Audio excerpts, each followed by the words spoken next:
양귀자 장편소설 모순 제2장 거짓말들. 가난한 삶이란 말하자면 우리들 생활의 절박한 포즈 외엔 어떤 것도 허락하지 않는 삶이란 뜻이다. 유달리도 버스가 오지 않았다. 오지 않는 버스를 기다리다 보니 문득 이마에 빗방울이 닿았다. 그리고 곧바로 볼에도 콧잔등에도 1초 간격으로 빗방울이 떨어졌다. 뒤를 돌아보니 처마를 길게 뺀 상점들이 있었다. 망설이지 않고 처마 밑으로 비를 피했다. 느닷없는 비를 만난 다른 사람들도 다 그렇게 했다. 그때까지 내가 잘못한 일은 하나도 없었다. 그러나 내게 처마를 빌려준 가게가 바로 꽃집이었다. 게다가 내 주머니에는 1시간 전에 사장에게서 받은 약소한 월급이 들어있었다. 장미꽃집이야 라고 나는 생각했다. 오늘이 그 유명한 4월 1일 만우절이라는 사실을 상기하고 한 일은 아니었다.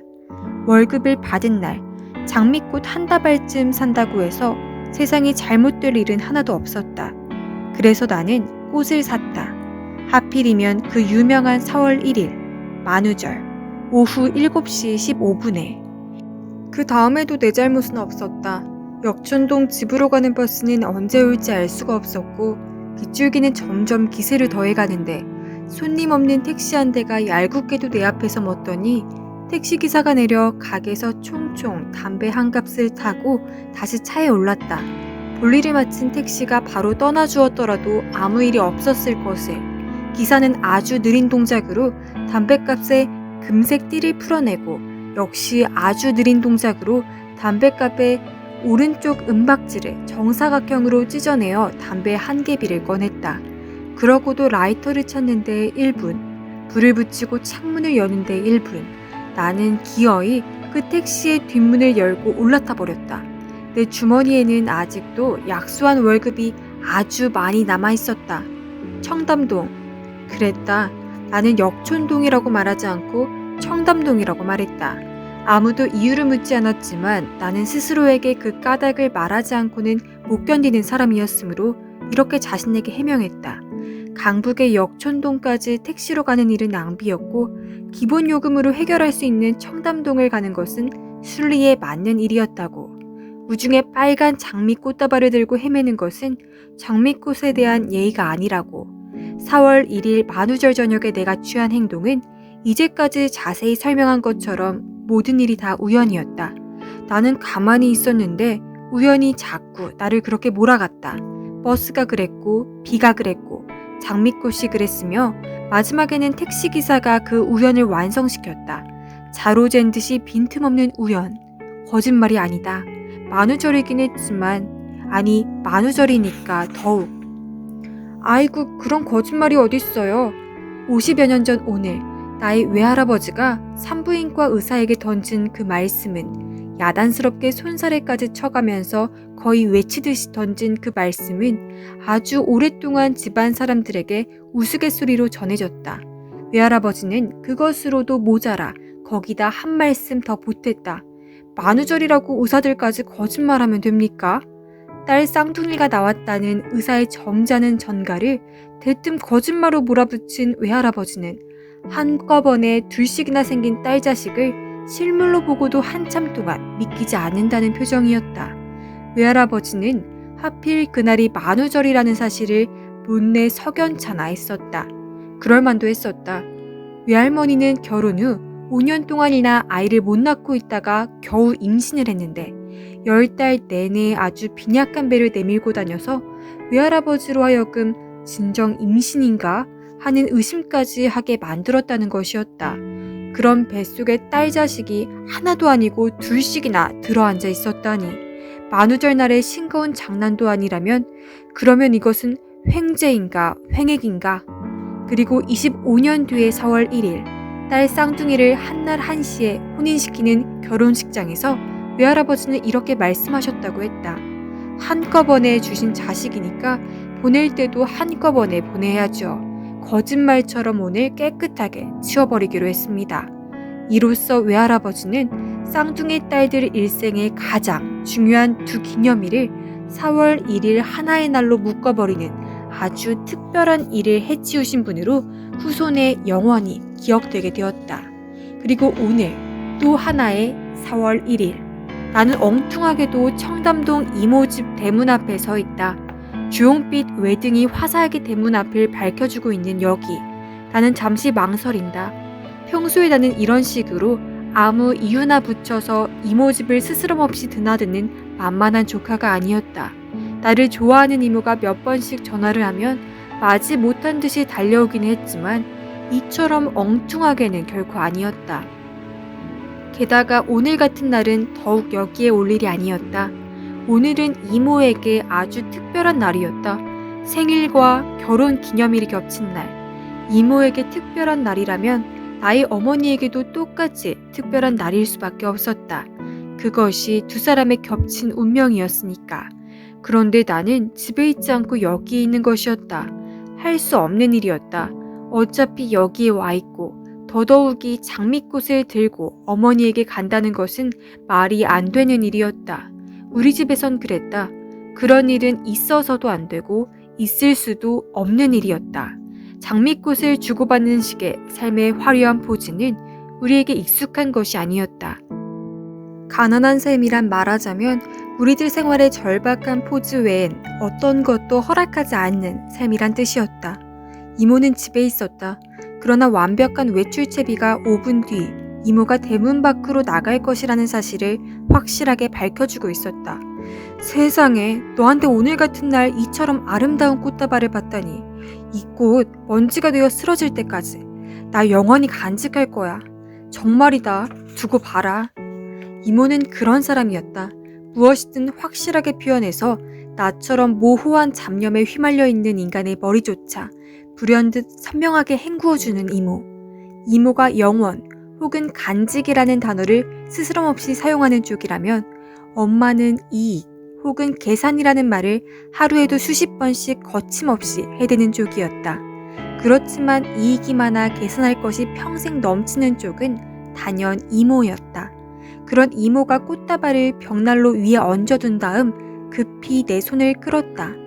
자, 가자. 심심한 이모부랑 심심한 외식을 하기로 했는데 진진이가 왔으니 흥미진진한 저녁 만찬이 되겠구나. 갈 거지? 그렇지? 이모 말대로 이모부는 몹시 심심한 사람이었다. 이모도 그런 뜻으로 말했겠지만 심심하다는 것은 사람이 싱겁다는 뜻이 아니라 모든 일에 예외가 없어서 언제라도 예측이 가능하다는 의미였다. 결혼기념일이 오면 단 한 번도 잊지 않고 외식과 선물을 준비하는 남편. 견고하고 성실하게 가족과 집을 지키는 남편. 이모부는 그런 일들이 너무나 당연한 것이어서 아내에게 생색을 낼 필요조차 못 느끼는 남자였다. 그러므로 내가 결혼기념일과 아내 생일이 겹친 이날의 특별한 외식에 끼어든다고 해서 감정을 다칠 이모부도 아니었다. 나는 어쩐지 이모의 청을 거절할 수 없었다. 나는 이모가 원하는 대로 하기로 했다. 이모가 운전하는 차를 타보는 것은 정말 오랜만이었다. 어려서는 자주 이모의 차에 담겨서 이모 집으로 옮겨지곤 했었다. 다급할 때 어머니가 할 수 있는 유일한 구조 요청은 이모에게 전화를 하는 것이었다. 이모는 언제라도 불평하지 않고 달려와 나와 어린 동생을 자기 집으로 피신시켰다. 아버지의 술주정이 시작되면 어머니는 전화부터 했고 우리는 곧장 대문간에 나와서서 이모가 도착하기를 기다리곤 했었는데 그때의 일들을 이모는 기억하고 있을까? 그럼 사실은 말이야, 내 운전 실력이 바로 너희들 때문에 부쩍부쩍 늘었다는 거 아니니? 속도 위반, 신호 위반하는 것도 다 그때 배웠단다. 너희 집 아니면 내가 무회 그리 급하게 달려갈 일이 있었겠니? 그때는 말이야, 삐요삐요하는 구급등 있잖아. 그걸 하나 살까도 생각했었는데 너희 이모부가 반대해서 못 샀지. 그걸 자동차 지붕 위에 얹어놓고 달려보면 되게 재미있을 것 같았는데 말이야. 이모는 아직도 구급등을 얹어놓고 달려보지 못한 것이 못내 섭섭하다는 표정이다. 어머니나 나에게는 수치스러운 기억이 이모에게는 재미있는 추억으로 남아있다는 것. 그러나 그것만이 다였을까? 그걸 모를 이모가 아니었다. 진진이 너 그런 일은 그냥 잊어버려. 아니면 나처럼 재미있었던 모험당 정도로만 생각하거나 안 그래도 지루한 세상. 그땐 무지 아슬아슬했었는데 하면서 말이야. 이모는 지금 지루한가? 나는 문득 이모의 옆 얼굴을 들여다본다. 엄마보다 적어도 10살은 젊어 보이는 이모. 그렇게나 똑같아서 부모도 다 자랄 때까지 구별하기 어려웠다는 두 사람은 이젠 따로 설명이 있지 않는 한 쌍둥이인 줄 알기가 어렵다. 그저 많이 닮은 언니거나 동생이라고들 생각한다. 물론 어머니 쪽이 언니다. 가난한 세월은 이모보다 겨우 10분 먼저 나온 어머니를 이제는 이모보다 좋기 10년은 먼저 태어난 언니로 만들어 놓았다. 외식을 하기로 한 장소는 이모네 수준에 맞게 호텔의 정통 프랑스 식당이었다. 딱히 먹고 싶은 것도 없어서 어디로 갈까 많이 망설이다 정한 곳이라는 이모의 부연 설명이 있었다. 우리 집에서의 외식은 물론 그것마저 1년에 몇 차례에 불과한 일이지만 망설임 한 번 없이 단호하게 돼지갈비집이었다. 고기 타는 연기가 식당 바깥까지 자욱하고 맛좋기로 소문났다는 어머니의 자랑처럼 방마다 사람들이 가득 찬 그곳에서는 먹는 일도 노동이었다. 쉴 새 없이 고기를 뒤적이고 연기를 피해 이리저리 자리로 옮기고 볼이 미어지게 쌓아놓은 상추쌈으로 격렬한 이 운동이 불가피한 거기. 남동생과 나와 어머니는 전쟁터 속의 병사들처럼 묵묵히 그러나 죽으림을 다해 돼지고기와 싸우다 거의 지쳐서 식당을 나오곤 했었다. 하지만 여기 이모네 외식은 달라도 한참 달랐다.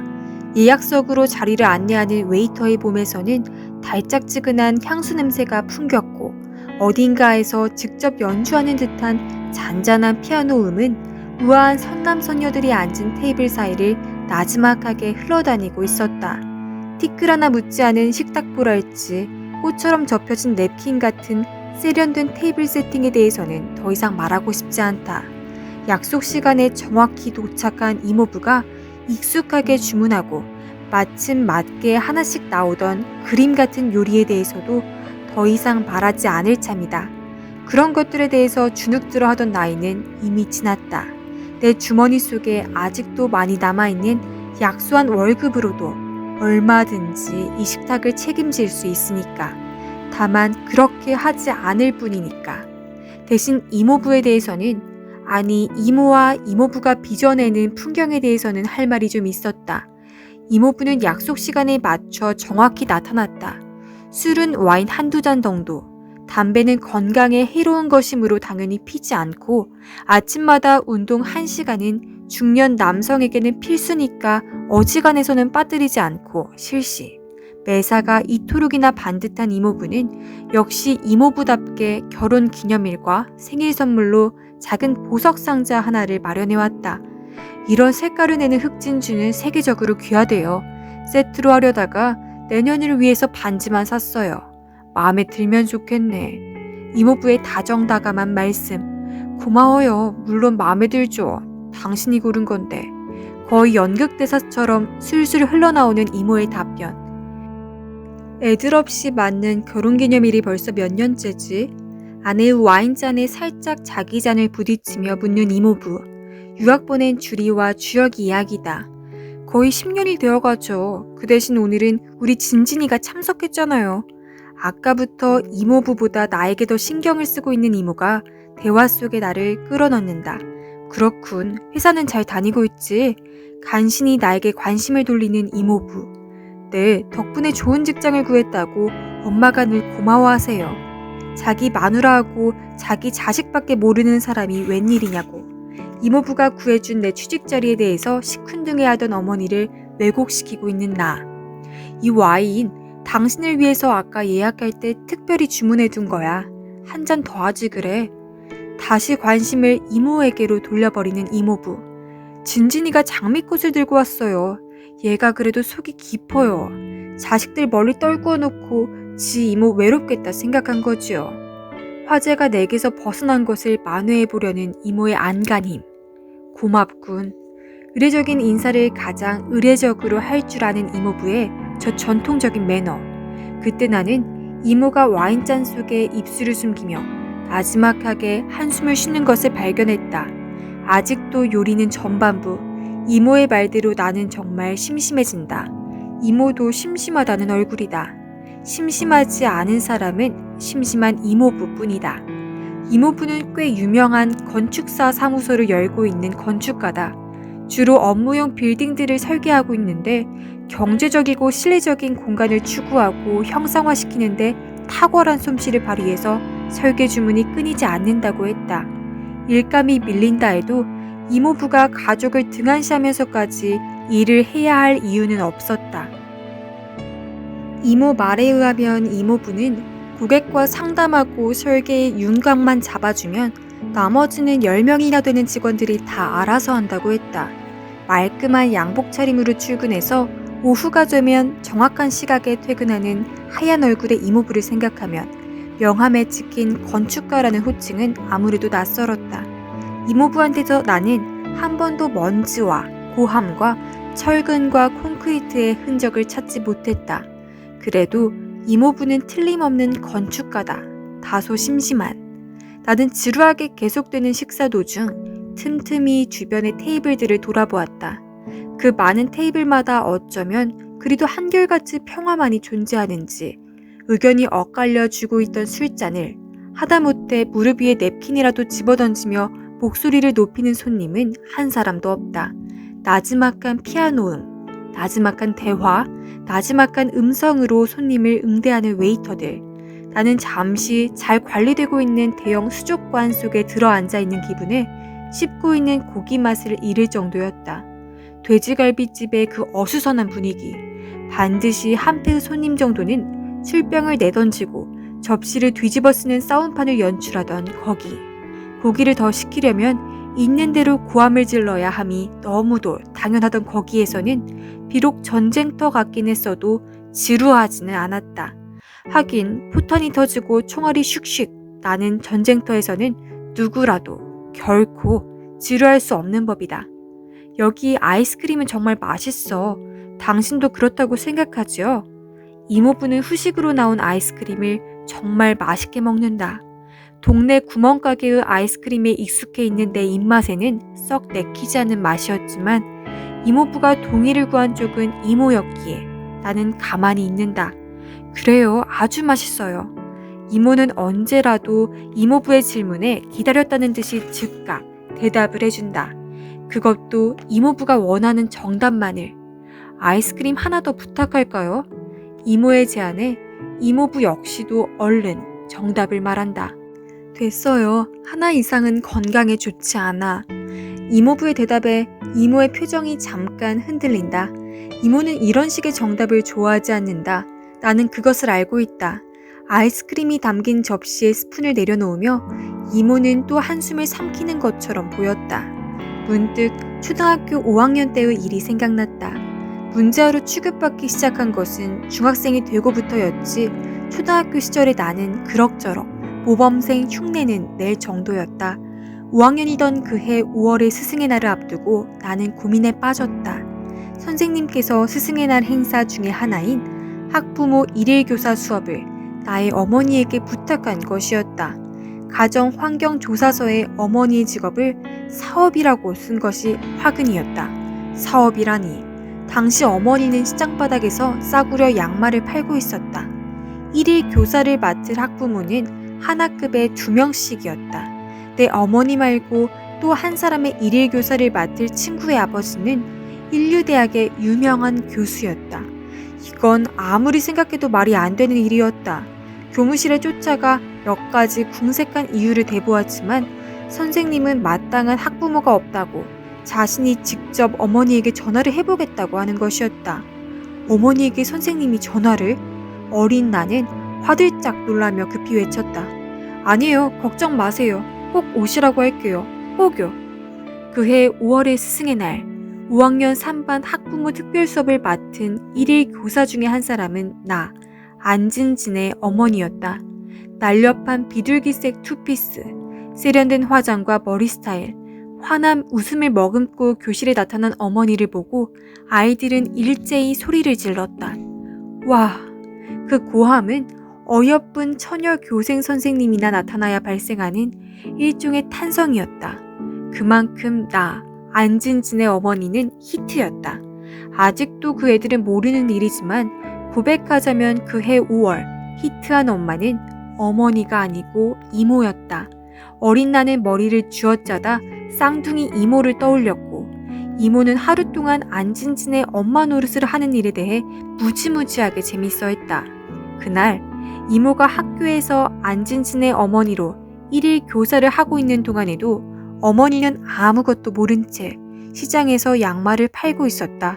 전날 저녁 스승의 날 선물이라면서 나와 동생의 담임선생님 몫으로 양말 2켤레씩을 포장해서 내놓은 것이 학부모로서 어머니가 할 수 있는 최선이었다. 그리고 한 가지 더 고백하자면 나는 그 양말조차 선생님에게 가져다 주지 않았었다. 그 대신 이모가 멋진 크리스탈 화병을 선생님에게 드렸다. 그때 이모가 했던 말을 나는 아직도 기억하고 있다. 보라색 라일락을 한 무더기 꽂으면 예쁠 것 같아서 사봤어요. 받아주세요. 어쩌면 저렇게 말할 수 있을까? 어머니라면 비싼 크리스탈 화병을 사지도 않겠지만 샀다 하더라도 저런 말을 할 줄은 모를 것이라고 나는 생각했다. 그해 5월 이모는 멋들어지게 안진진의 체면을 세워주고 돌아갔다. 다음 날부터 내 어깨에 잔뜩 힘이 들어갔을 것임은 더 말할 나위도 없는 일이었다. 이모가 그때 일을 기억하고 있는지 나는 알 수 없다.